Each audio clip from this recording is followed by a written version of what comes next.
And first of all, I would like to thank you, everyone, for inviting me to present my research. And my research is at the initial stage, I'm gathering still data. And should I start now? And can I share the screen for my Go PowerPoint? for it, So-Young, go for it. Hi, Yehuda. I see some familiar faces and Nice familiar seeing you. names. All right. Hold on.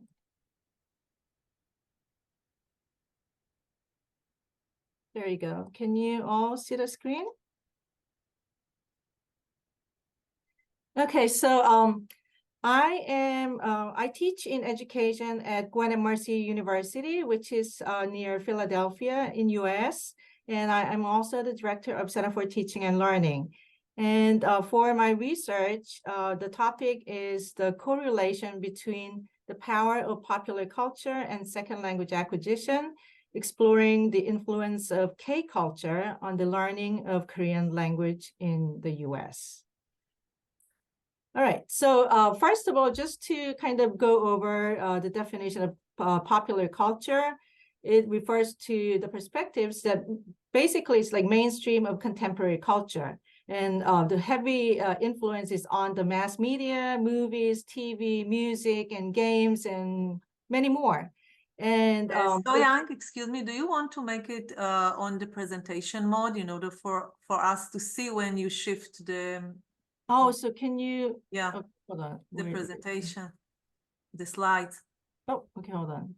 Okay, Is it not on presentation mode? Yeah. Oh, is it on presentation mode now? No, maybe do stop share and share it again.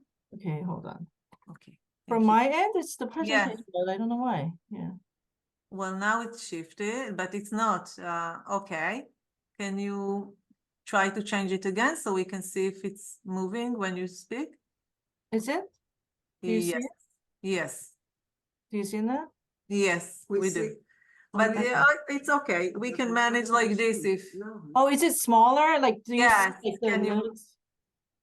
Oh, hold on. Let me correct it. Let me see. And we see now the first slide. I don't know if you are in the first slide or the second, but oh, I'm on the second slide. Do you see? No, so yeah, maybe we should try to stop share and share from the beginning. Let me stop share. Hold on.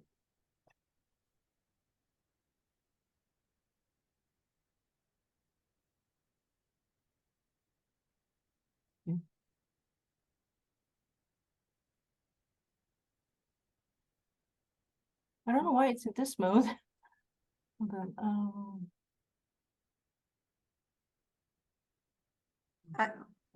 It's okay like this also, but no, I think it's better to like see the full screen. Okay. Let me just see what let me see what I can do. Oh, maybe it's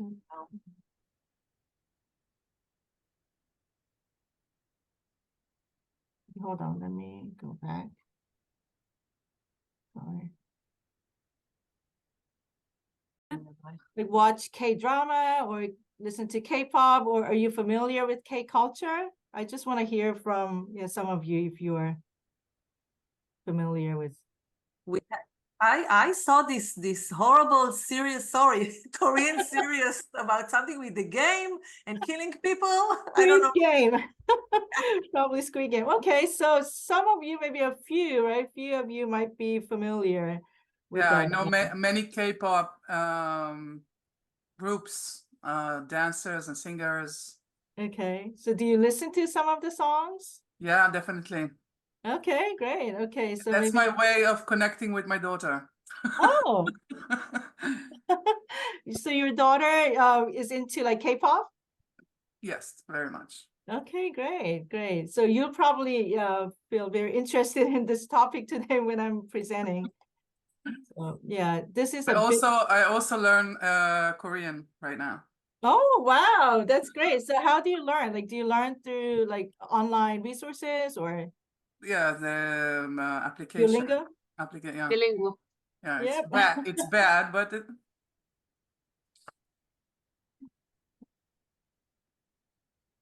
Oh, perfect. Yes, You here see you that? go. Okay, thank you. So yeah, So I guess then I have to ask one of you to like move to the next slide, right? Right. Okay, sorry. Okay, so can you go back to the previous slide, please? Yeah, thank you.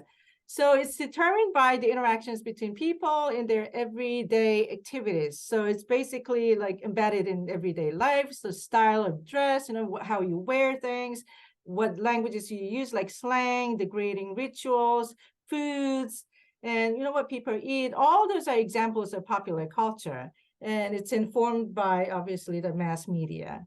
Next page, please. And K culture is kind of abbreviation of K culture, which is more for South Korean culture, the popular culture of South Korea. And it kind of coined the term K culture was kind of coined in like late 1990s. Next slide, please. So if you see the map here, like Korea is divided into like two parts, right? North Korea and South Korea. And it's a small country. So compared to US, if you're comparing with New York City, it's only 1.2 times smaller. It's smaller than New York.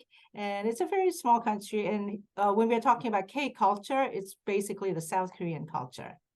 Next page, please. And this is the big term, Hallyu.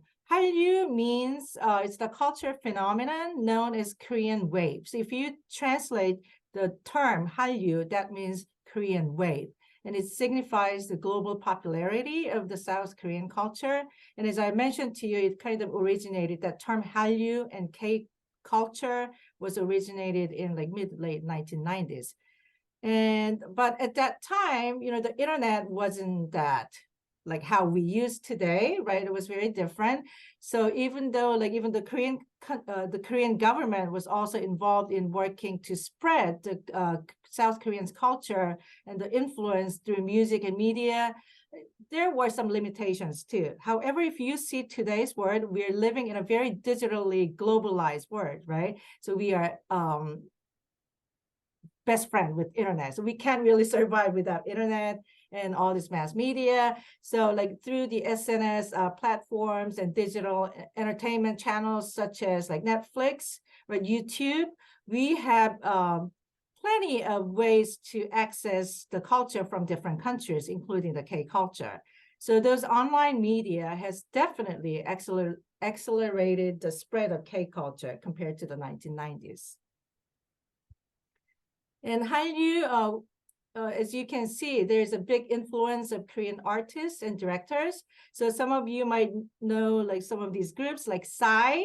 He sang Gangnam Style, and that became really popular all over the world. It was in 2012. And I still remember when he released his video on YouTube. Oh my goodness, the number of clicks, you know, on that video was amazing. Even the South Koreans, we were like, wow, what is going on with the Korean culture? So we were all very shocked. So Psy's Gangnam Style was internationally recognized and became the most viewed YouTube video, and becoming the first video to gain 1 billion views on December 21st, 2012. And his song was like #2 on the Billboard Hot 100, the chart. And yeah, and since then, like a lot of K-pop, the K-pop singers and the groups, the boy band, they became very popular. So for example, the BTS, the group, the boy band, became so popular, they were even invited by the UN to give a speech at their 75th session during their General Assembly, and they talked about the protection of the COVID-19 crisis, mitigating the impact and protecting future generations, and also their songs were on Billboard Hot, and it's Hot 100. And the reason why BTS was invited by even UN was because the teenagers and young generation, especially, they are very heavily influenced by K-pop singers. So they were kind of role models. And BTS, they're a very good group of boys, not only just good singers. So whatever even they say casually, that can influence the teenagers and the younger generation. So that was very influential speech they had presented during that assembly. And going back to other like Korean artists and directors, probably you might know the movie called Parasite. It was released in 2019 and won Academy Award, Golden Globe Award in 2020. And through Netflix, I think Vera, you have mentioned Squid Game, right? That became so popular. I watched it too, but it was too scary for me. I didn't watch the whole episode. I just watched one. I'm like, oh, okay, that's not my type of movie. Me too, I but didn't- this prevented me from watching Korean series again. Yeah. That's Oh, so you picked the wrong one for the first one. Right. Right. I see. Yeah. Yeah. Weird nodding, right? So yeah, so there are a lot more interesting ones. Maybe you should go for another one. But yeah, I didn't like the Squid Game too. But yeah, those are some of the popular things that's happening. And then people will ask, well, like, why South Korea is so popular? And people can say since the turn of like 21st century, South Korea has emerged as a major exporter of popular culture and even tourism, because people started getting interested in K culture. And they're like, oh, I want to visit Korea. So they started going to Korea to visit, to enjoy the culture. So K-dramas, again, that have attracted attention to, so when you watch the K-drama, people are not just paying attention to the conversations, but they're looking every single things, what people are eating inside the drama, how people are dressed, what street they're walking, and how the city is, you know, how city looks like. So all those things, the fashion, style, the culture is embedded even in the K-drama. And so K-pop again, K-drama, K-movie, K-cuisine. So the food is becoming very popular, and K-beauty and other K-content, electronics, Samsung, like before Apple was used by many people, electronics in US, but now like Samsung became so popular. At the beginning, people thought, like 10, 20 years ago when Samsung was out there, one of my friends, she is French American, and she had Samsung phone, and she was using it, and she said, oh, you know, I have Samsung, this is Japanese phone. I'm like, no, that's Korean phone. But in like 10, 20 years ago, Korean culture wasn't that popular. I mean, it was still popular, but not as much as nowadays.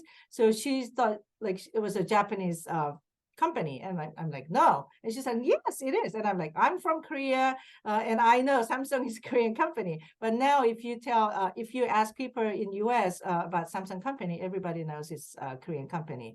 So that power has changed, the dynamic has changed throughout US as well. So going to the K cuisine. So before, you were not able to find a lot of Korean food around unless you go to Korean restaurants. But nowadays, even if you go to American restaurants, there are always one of the menus on the list, like there would be like Korean menu, or they use the Korean sauce. So if you go to like Philadelphia Airport, they even have at the burger place where they sell hamburgers, they have a Korean burger. It's called gochujang burger. So I was like, wow, okay. It's kind of surprising to see that. And K beauty. So a lot of cosmetics are from Korea now. So if you go to like Sephora, where they sell cosmetics in US, there's a whole shelf with the Korean products. And if you go to any grocery store, they have a whole section with the Korean food or Korean cosmetics. So it's becoming really popular in daily lives in US. Next slide, please. So as you can see, this is some of, can you go to the previous slide, please? Yeah, so these are some of the Korean food.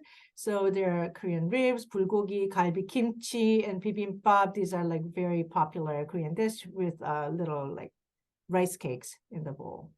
Next slide, please. So now, with all this exposure to Korean culture, people started thinking, oh, I want to learn Korean. So people started to become more and more interested in learning Korean language. And so the Ministry of Education in Korea sent even Korean teachers overseas to different countries to teach the language at middle schools and high schools. If you see even CNN News, it's talking about that as well. And if you look into US education, the US college students enrollment in Korean language classes has risen 78% from 2009 to 2016, and reaching 15,000, while total enrollment in language classes has just gone up, according to the Modern Language Association, the data collected by them. Next slide, please. There's some statistics. I'm not going to read the whole thing, but there are some professors who teach like courses on government at Georgetown, and who teaches in Canada the Korean cinema and media class. And they're saying that the trend has changed. In the past, it was only the students who are considered as, for example, Korean Americans who wanted to learn Korean because they were exposed to Korean language at home. And they are like second generation Koreans, but their parents speak Korean, so they wanted to learn to improve their fluency. But nowadays, the trend has changed. So half or more than half of the students in the class are not actually the Korean heritage speaking students, but they're like non-Korean students who discovered the Korean language through K-pop or K-drama and felt interested in learning the language. And according to Professor Cho, she is quoting the last paragraph, if you see, they're learning Korean to become more involved in their interest in Korean popular culture, whether that is television, music, or cinema, or they're learning Korean as a language that will allow them to pursue some goals they might have working with Korean companies in Asia. So there are different reasons why people are learning Korean nowadays, but you can see there's a rapid increased number of non-Korean speakers who are non-Korean students who are taking Korean classes, even in US, even in the college level at the US, or even the K-12 after-school institution. Next slide, please.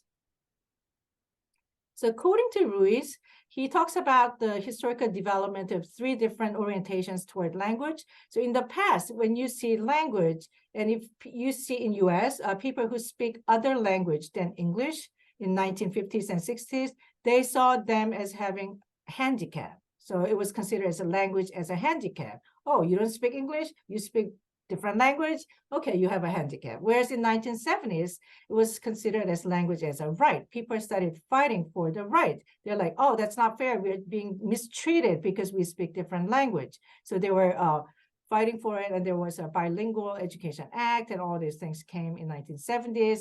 And then recent years, if you see, if you speak other language than English, it's considered as language as a resource. You are like, wow, you speak other language, and people start envying. So it became a resource. Next slide, please. So if you see Korean language, it's one of the fastest growing languages in the world. And according to Duolingo, I think some of you have mentioned you're learning Korean through Duolingo. I have experience learning Spanish through Duolingo. So it's a very interesting, good platform to learn online. So Duolingo company's annual language report, according to that, Korean was 6th most studied language on this learning app in 2023. So that's incredible increase compared to like in the past. So English, obviously, and Spanish, those 2 are the main like languages people are learning through Duolingo. And then Chinese, since there are a large population of Chinese, and then Russian, Hindi, and then Korean. So we beat Italian. So Korean is number 6.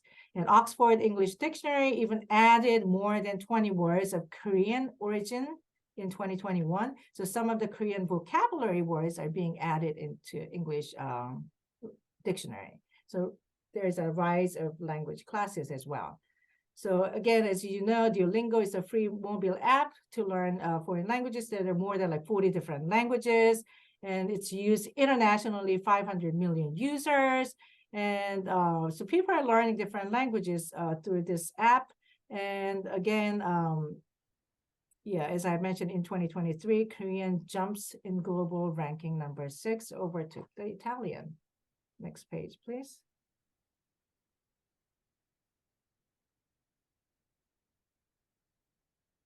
Oh, one slide before that, please. Yeah, thank you. So Korean schools in US. So there are many, like in US, there are 50 states, and there are many Korean schools, not like public, the regular school, but there are weekend schools. So usually Korean schools are offered on Saturdays, like maybe around like 9 a.m. till like noon. So 2.5 hours or 3 hours, depending on the area. But for example, even in Philadelphia area, there are so many Korean schools. In East Coast, there are over like 50 schools. Sometimes we have meetings. By the way, on weekends, my full-time job is teaching at Gwynedd Marcy University. But on weekends, I'm helping with the Korean schools. So on Friday evenings, I teach online Korean class to second-generation Korean students.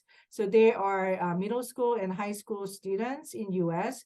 They are Americans, Korean Americans, but their parents are Korean. So they were born in US, but they don't speak Korean. So their parents push them, their kids, to go and learn Korean from Korean school on weekends. So I'm teaching online Korean class to high school students, middle school students. And on Saturday morning, I teach in-person Korean class to American adults. So like that, there are many Korean schools throughout US. And Korean Heritage Language School was first established in 1906 because a lot of immigrants from Korea, they want their kids to make sure they learn Korean culture and language and history. And the NAKS is called, it's identified as National Association for Korean Schools. And it's an organ that, again, as I mentioned, it's weekend school covering 50 states, and about 1,000 schools under 14 regional chapters are there. And they don't only teach the Korean language, but also history and culture. Next slide, please. So for my research, my objectives were to understand the relationship between popular culture, motivation, and attitude of learning a second language, and also identify the differences in motivation and attitude in learning a second language for non-Korean students in US compared to the Korean American students, because there were definitely the differences why the intention, the motivation, and attitude of learning the second language, the Korean as a second language. And my participant for this specific research was the non-Korean students learning Korean and attending Korean heritage schools in US. And for data collection, I have distributed the survey, and it was carefully, systematically adapted and designed. And data was collected by not only using the online survey link, but also paper survey were distributed among the Korean American students who are learning Korean as a second language. And it was obviously the participation was the voluntarily done.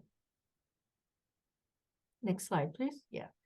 So here's the non-heritage students versus Korean American students. So non-heritage students, usually simply they're interested in learning Korean culture, like the Korean culture and the products like K-pop, K-drama, food, movies. So all those things were their interests. Whereas if you see Korean American students, they tend to learn Korean because they wanted to improve the communication, like communicating with their parents, communicating with their grandparents, and they want to live. And maybe since they're originally from Korea, maybe they were thinking about going to Korea to get the job and work. So there were different reasons related to that. And also the Korean American students, they wanted to learn Korean because they wanted to understand their own identities as a Korean American, which is more of the integrative reasons of learning.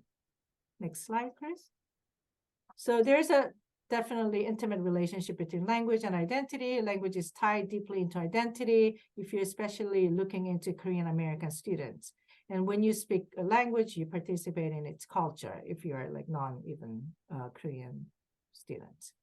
And there's again, I'm not going to go over each slide, but there's some motivation and attitude of a learner. So I've been kind of analyzing that aspect as well. Next slide, please. And here the motivation, the cultural phenomenon known, sorry, there's a typo, known as Korean wave signifies the global popularity of South Korean. Oh, this is again pulling out from the previous slide, but there are different motivation. Next slide, please. And again, attitude, I briefly talked about the second bullet, the integrative attitude. It's desire to know and become connected to the speakers of the language, reflects an interest in learning the second language to come closer to the community, and displays an openness that leads to respect the community. So for example, for non-Korean students, their attitude is more like integrative approach, the attitude. And there are different attitude that's being discussed. And next slide, please. And identity. So young people construct their identities within embedded, diverse, and complex environments. A reflection of such elements is local political economy, peer relations, family circumstances, civic support, churches, schools, and neighborhood-based organization. So interesting thing that I briefly want to mention is that in the past, the Korean American students who wanted to learn Korean, they were mostly pushed by their parents so that they can learn Korean language and the traditions and all that. And sometimes they were hesitant to even practice Korean traditions and culture in front of their American friends, the peers. They thought it was kind of embarrassing because they didn't want to look different. Whereas after the K-pop and K-culture became so popular in US, now the Korean second generation, the Korean American students, they are so proud to share their heritage with their American peers as well. So it's kind of changing trend as well. Next slide, please. So through the, so I have distributed the survey. So I'm in the middle of still collecting and analyzing the data. But just to briefly share a few of the questions from the survey, there was a question like, are you interested in K-culture? If so, give examples of Korean cultures that you are interested in. And to just pull out a few answers from some of the survey, they said, yes, I'm interested in learning more about Korean culture in general, like food, especially, like, etc. And then some people said, like, I love K-dramas, K-pop, and watching Korean movies. Specifically, I enjoyed TWICE, BTS, and Blackpink. And another student said, yes, I enjoy K-drama, K-pop, Korean food, and language. I want to learn Korean because I love K-dramas and K-pop. As you can see, it's a repetition, like this is like big thing. And then the last sentence, it says, I also want my daughter to learn Korean and keep Korean culture in our home. So I think I can kind of guess who this person is, but this one of my students is American, like white American female students. She was married to a Korean adoptee, and both husband and wife, they were actually dating when they took my class, but now they're married and they have, she's pregnant and they're expecting a daughter. So now they have more reasons why they want to learn Korean, because they want to kind of teach their daughter to learn Korean and Korean culture as well. Next slide, please. And some other questions. Just like so young, I think you already used all your time. So Oh, if okay. you can- So I'll wrap up in 1 minute. wrap Okay. up a little. Okay, thank Right. you. Thank you. Yeah, so some of the survey questions, Likert scale, were like, I really want to learn Korean to be able to watch Korean TV show, or sing a song. I mean, understand the song that I'm interested in. So these are some of the questions that I have shared. Next slide, please. Yeah, so these are pictures of my students from Korean school. So there are different things offered through Korean school. So as you can see, there was a community event where they had a Korean fashion show. The students are dressed up in Korean dress and they love trying different dresses from Korea. And then the second one with the balloons is like they had a speech contest. So the American students were like having a conversation, having a speech presentation in Korean, and there were outdoor events from the Korean school. And as you can see from the third picture, I even had a student who was 80 years old, and she wanted to learn Korean because she was into Korean culture, and also her daughter married Korean American, so she wanted to learn Korean. I guess this is the last slide. Next slide, please. Yep. So as you can see, there's a big trend of the popularity of the K culture. So that has definitely impacted people to have interest in learning Korean language. And that's basically what I wanted to share. Thank you again. Any questions? I would be happy to ask how people who learn Korean deal with the tonality of the language. I mean, this is very much different than English. How do they learn to raise the voice higher or mid or low? I mean, this is very hard to learn. Right. So for example, the Korean school, it's divided into 3 periods. So first 2 periods is focused on learning languages. I mean, learning just Korean language. And the third period is culture and history. And during the language period, it's also divided into 4 domains of language. So reading, writing, speaking, listening. And when we do listening part, we practice through listening to like the DVD, because sometimes you want to make sure the students are not only exposed to teacher's tone of voice, right? Because sometimes, as you have mentioned, some people might have a little different intonation, but they're practicing and over repeating to a different speaker through the like audio or even me. And sometimes there's, as you have mentioned, depending on the language. I have a Polish American student. She speaks Polish and she's learning Korean. So like her approach to learn Korean, the intonation and all that is very different even from, for example, Chinese American students or Korean American student. So it's like we tried like different ways to kind of like practice the intonation. And but it's, I think, coming along. Like I see already a great improvement.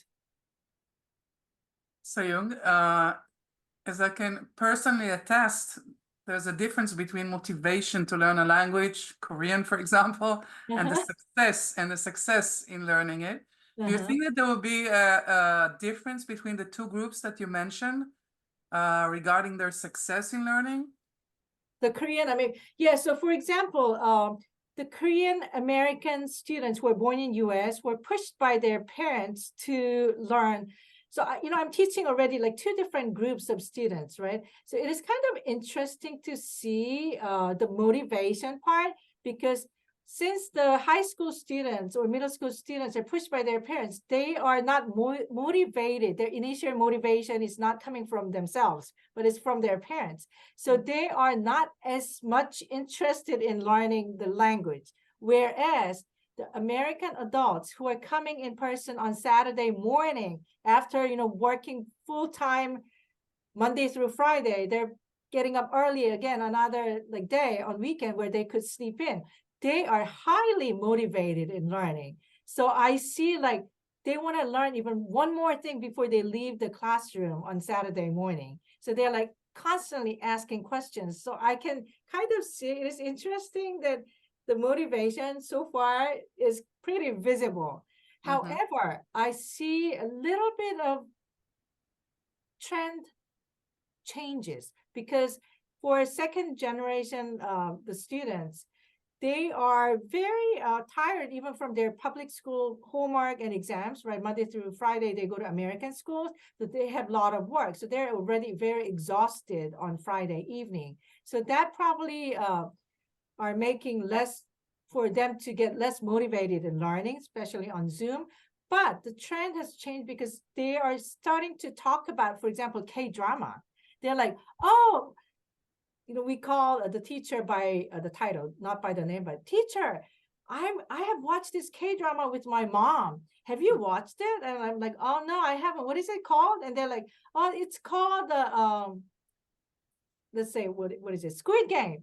And I'm like, oh, I haven't watched it. You should watch it. And then another student would jump in and say, yeah, I watched that with my grandma too. So now they're getting a little more interested because of the social media and the K drama. So they're not just learning the language because their parents are pushing and they're learning just from the books, but they're learning because they want to watch the drama and understand the conversation. So trend is a little bit now, moving. And Thank the you. reason, it's Thank you changing. so much.